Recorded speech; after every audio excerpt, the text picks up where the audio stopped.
What is your message to voters as more people, maybe who were not involved in the last campaign, as more people learn your name, what do you want them to know about you before November?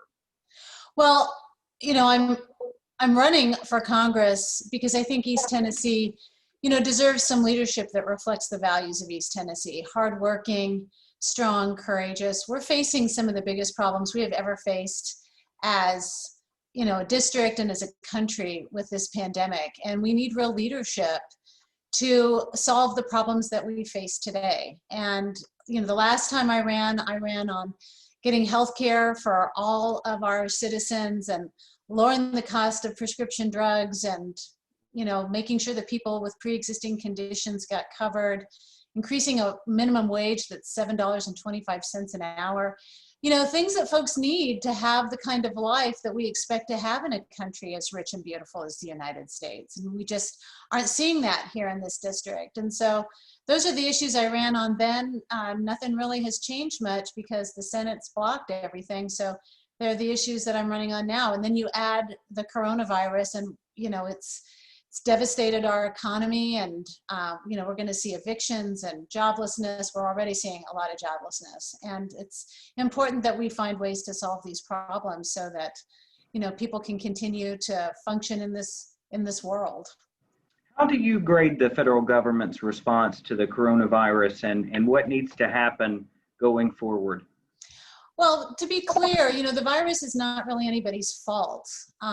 We've been expecting a pandemic for a while. The last one was 100 years ago. However, how we respond to it, is everything. And I would give this administration a 0 for response. Donald Trump was briefed on it.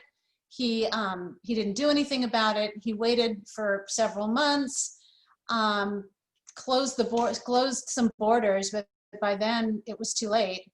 And then, the legislature has been sitting on relief funds and arguing about how we're gonna, do we want to give people $300 a month or $600 a month when people are losing their jobs and their homes of no fault of their own. We need to first get this virus under control. We need to have more funding for contact tracing. We need more funding for our medical staff and our frontline employees to be better protected. This state needs to expand Medicaid. We've got rural hospital closures, the highest in the country, and we need to have those hospitals functioning so that people aren't having to drive 3 hours to get medical care. Then we need to have better contact tracing. We need to test people more. We need to test people that don't have symptoms right now. We need to also test people that have had coronavirus to see if they've got sufficient antibodies and an antibody response. And then we need to really work on this economy. We've got to keep people in their homes, and we've got to keep them salaried until we get through this. And of course, then we need a vaccine. And I was heartened to see that the medical community and the scientific community is coming together with guarantees to not rush this vaccine, because you don't want a rushed vaccine. Nobody wants to be an unwitting guinea pig to a vaccine trial. And so there's just a lot that needs to be done. And I really don't see any movement. I feel like we've been abandoned. And that the current administration and even our state administration is just going to let this virus burn out through the country, and it's going to cause unnecessary loss of life and livelihood. But I would work with my colleagues in the House, and I would reach across the aisle. I did it when I was the executive director of the Tennessee Clean Water Network. We had legislation that I had a lot of Republican sponsors and Democratic sponsors, and at one point I had an independent sponsor of legislation to protect clean water. And yeah, I've done it before and I can do it again. And I think a lot of it is creating relationships and spending time with your colleagues and working together to solve problems and not be so turfed out in a partisan fashion. Well, hey, my last thought is you and your opponent, what do you think separates you guys the most? Well, the incumbent Congressman Burchett is a lifelong politician. He's taken tens of thousands of dollars from out-of-state special interests. So he's not really spending much time, listening to our needs or talking to us. He's more influenced by special interest. I've taken a pledge to not take any corporate funding, and He's voted against things like health care provided to folks with pre-existing conditions. He has voted against free COVID testing. He's voted against housing for homeless veterans.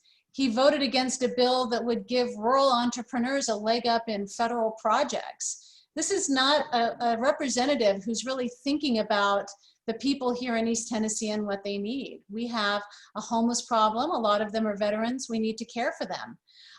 We have lots of folks here that are having a hard time accessing healthcare because our hospitals are closing down or they can't afford insurance. We have the highest rate of health insurance or healthcare debt, one of the highest rates in the country, and he's done nothing to fix those things. And there were really good bills that came through the House that he could have supported, and yet he chose to work against our interests and not support any of those. Well, that's the end of my run-of-the-mill questions there. What do you make of Bob Woodward's audio tape? Well, a lot of folks are criticizing because he didn't, release it earlier, and that's too bad. I think it's just very disturbing to hear that our president is just really not going to take any responsibility for anything.